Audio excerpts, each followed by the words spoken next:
Okay, Riley, we're rolling. Let's do this. So, welcome guys to the first episode of Tree Talk. We have Riley SUHAN with us. Riley, you've been with 509 for, man, 6-7 years?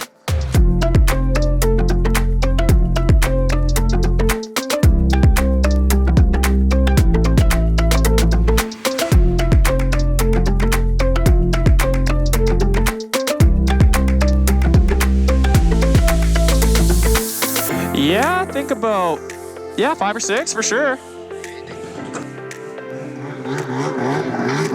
So we are going up some early season riding on no snow at the moment, but we're gonna ride up and try and find some stuff. In the meantime, we're gonna slowly make our skis disappear and destroy some carbides. Oh, you gotta test out their durability, McKinney.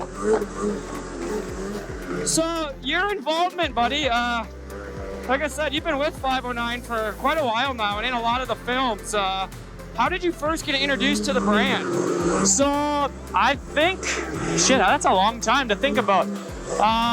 It was back for volume 9, and I was riding for a company out of Golden that, got me introduced with 509, and we kind of pushed our way in there, to say the least, just to try and get out with you guys, just to see, if I could try and prove myself. And, I come out and I rode with actually Mike Reeves, and we filmed with some Russians for a day, and we didn't really know exactly what to expect. And, after that weekend, you guys invited me to come out to the heli shoot that year, and it kind of just snowballed from that. Yeah, that's a really cool event. There's been a lot of new talent discovered at that event. We haven't done it in a couple of years, but I'd really like to see it happen again. For the guys that don't know, like every April or so, we would do an event called the 509 Heli Shoot, where we'd bring out our biggest, baddest riders and rent a helicopter for a couple days and just build some super gnarly features, and all the guys are just throw down. And Riley, that's kind of where you made your debut. Yeah, I remember that and seeing that footage, and everybody was really impressed of your skill set. Yeah, thanks, buddy. It was an awesome time, and seriously, it still feels kind of surreal how it worked out and how well it went. I didn't know anybody going there. I went with my buddy Russ Z, and we showed up and literally got to meet everybody and just kind of show what we love doing. And yeah, it was awesome. What is Phil doing? Is he overheating? I don't know. Thanks. Yeah, a lot of the guys that are have been with the sport for so long established themselves prior to the social media days.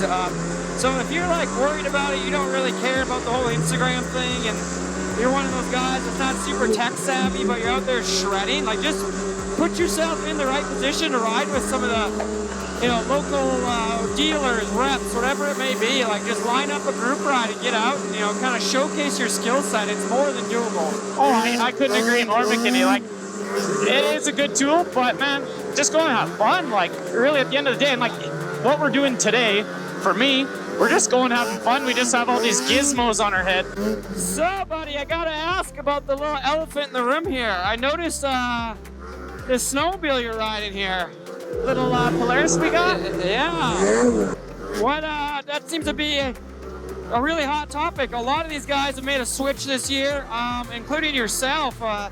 What kind of influenced you to do it? Just want to try something new? I know you've been riding Skidoos for a good 4 or 5 seasons now. The biggest thing I would have to say is, of course, something new, but the local dealership. I wanted to support the guys in town, the guys that I believe in, and the guys that always help me out. And, it's a convenience thing for sure, but also the new platform of the Polaris, especially this Chaos coming out. The thing is pretty sick, and I don't have any experience on them. I've heard nothing but talk on you guys trying them out last year. I've rode the Axis a fair bit in the last couple of years trying them out, and I just know that they've come a long ways in the last couple of years, and I'm just excited to get to know the new platform and see what it can do. It seems to be a really solid sled. Okay, what do we got? I don't know. I gotta back up, and I gotta put my scratchers up. Oh no. This is what early season's all about. Putting your scratchers up. No, I mean, going around stuff. Like a chain link fence and cable. Yeah, you don't want to not see that. No. Ruin your day pretty quick. Okay, I'm coming. I kind of want to go play in the trees, McKinney. Oh, you're a risk? Yeah, I think we can still get up quite a bit higher here. Oh, buddy. Well,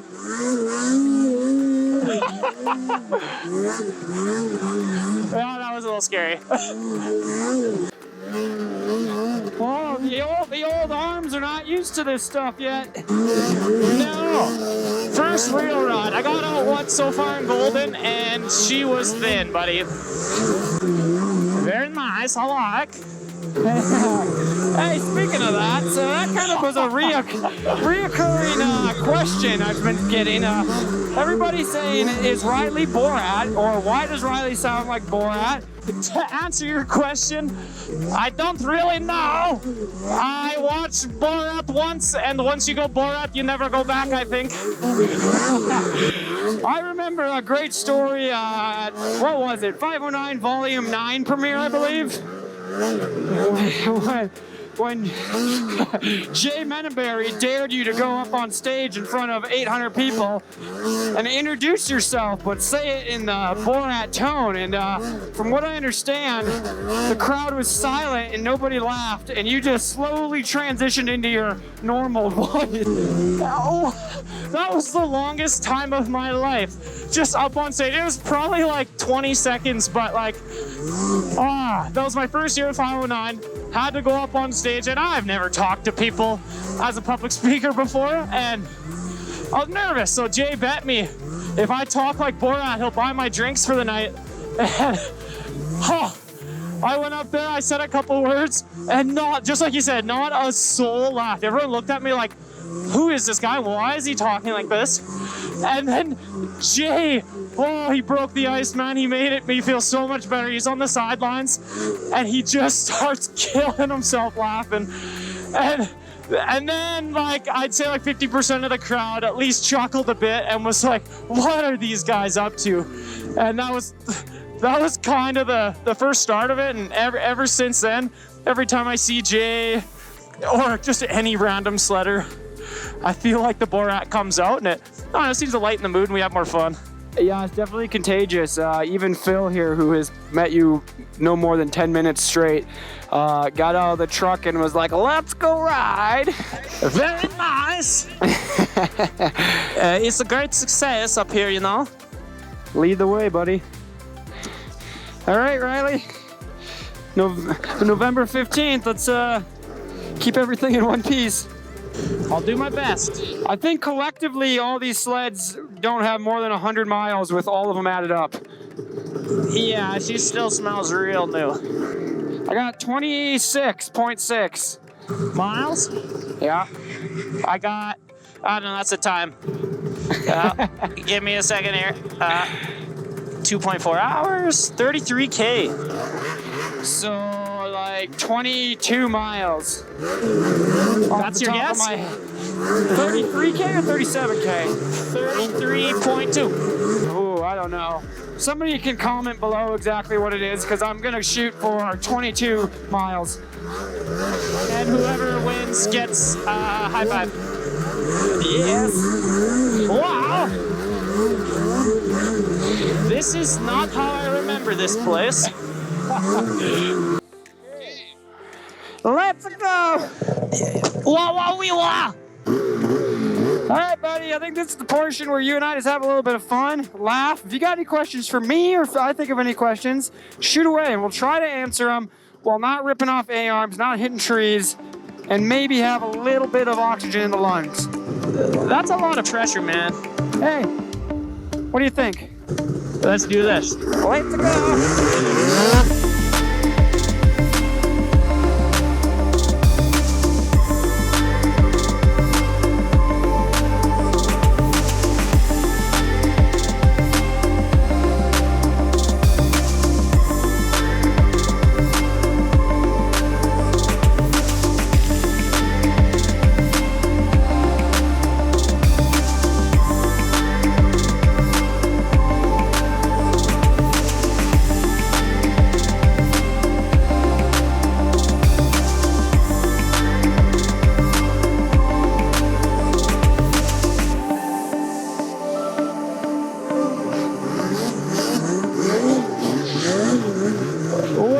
Or shall we go this way, buddy? Oh yeah, I'm going up.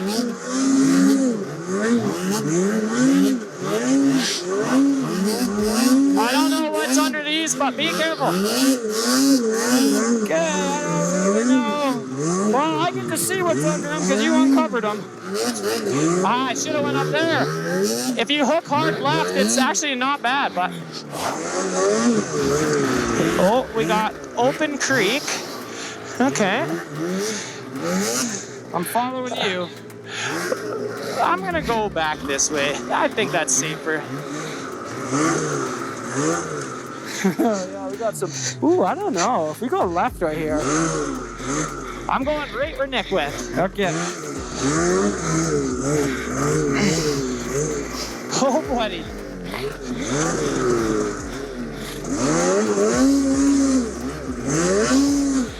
Oh, buddy.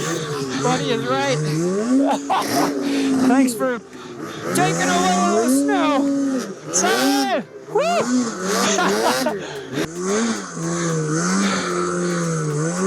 So, McKinney, what is the plan for this season for you? And as far as 509, if some of the people who are watching are kind of curious with the film schedule and, you know, if there's anything big and new coming that they should be looking forward to. So we are able to contract out a few other filmers. Historically, it's just been myself and Mike Reeve and the occasional hand here and there on a day shoot. And this year we got, you know, about 4 or 5 guys, some Canadian guys, some US guys that are gonna be out there shooting with our riders also. So that's gonna just really, hold on. That's gonna really, it'll free up a lot of time where, you know, they all have their direction, they know what to do, they know the content we're looking for in the storyline, and then I can come around and shoot stuff like this, and then I can get some cleanup shots, you know. Reeve and I will still play a big director role in the film, and kind of be the, you know, the head honchos on that, but then we can come out and figure out, you know, say like Cody McNulty has 4 days of blower pow and he needs some filler shots, and we can just focus on that and be a bit more laid back and do cool content like we're doing right now. Cool, yeah, it sounds like we'll be able to have, you know, even for myself to have more days to kind of put together more unique segments and like document all aspects of riding, because as filming goes in the past, you know, everybody thinks that we just get so many blower awesome days, and it's sometimes it is tough. Like we go out and we have bad light, or it's tracked out, it hasn't snowed in a few weeks, but we always make it work and happen. But all right, here we go. Yeah, buddy. And I mean, it'll be sweet to just like, Let's go. Keep going. put together some more content and document everything. Like I want to do a lot of jumping like I always do, but I want to do more early season. Oh, buddy. Deep snow riding. There's a rock where Nick went. Careful. Oh, yeah, I see it. Yeah, definitely. And Mother Nature is the biggest pain in this industry. I mean, we can be out here and everybody has other schedules. Like, guys are working, I'm traveling around capturing content, and there's so many times when it's like, oh, you got 5 days available in December, but it's totally socked in, but you gotta shoot, you got no option. Yeah, and like historically for me, I've only filmed 3 to 5 days to put together my segments, and that's what I've had, that's what we've worked with, and you know, we be as efficient as possible, plan out our days, go out a couple days early and like set up some jumps and scope out stuff that we wanted to do and ride, and it helps, but you always, you know, you get tired, you kind of wear yourself out when it's just like big day of filming after big day of filming, which, you know, that's why we try and season ourselves and get used to our sleds and our gear. And so we can ride, I don't know what that is, and just like be dialed for film season so we can just hammer out a bunch of good days, right? Big release this year, and couldn't be more excited just to step it up another level with, 509. I've had such a great relationship with you guys over the last 5-6 years, but why not try out the gear? And so far, man, second day on it, could not be happier. The stuff looks awesome, fits perfect, seems to work super well, and I'm gonna really test it out this year. And I'm wearing the Stoke stuff today, and man, like, it is comfy. I like it. And just the partnership with 509 and, stepping things up, it's just cool to like move ahead in the game, like with the company, and just like, 509's pushing themselves and I want to push myself. So it's just good. It's just a good relationship, and I couldn't be happier. And really, help push you as a rider is the number one goal. At the end of the day, that's the whole point of us being involved with guys like yourself, is to help promote you and, push your skill set and let people enjoy watching what you do on snow. Yeah, and it's just such a cool outlet, 509, just what you guys got going on, and, just doing little stuff like this, little new and creative things where it keeps things fresh and new, and it's just so much fun to always get out and and push the limits, and it motivates me to want to push the limits more, not just go out every day and just burn some gas. Like, go out, have fun, do something new every day, and get a little weird with it, like I always like saying. So come on, ski tip. That's not what I need. East side, please. There. Wish me luck. I can't believe that worked.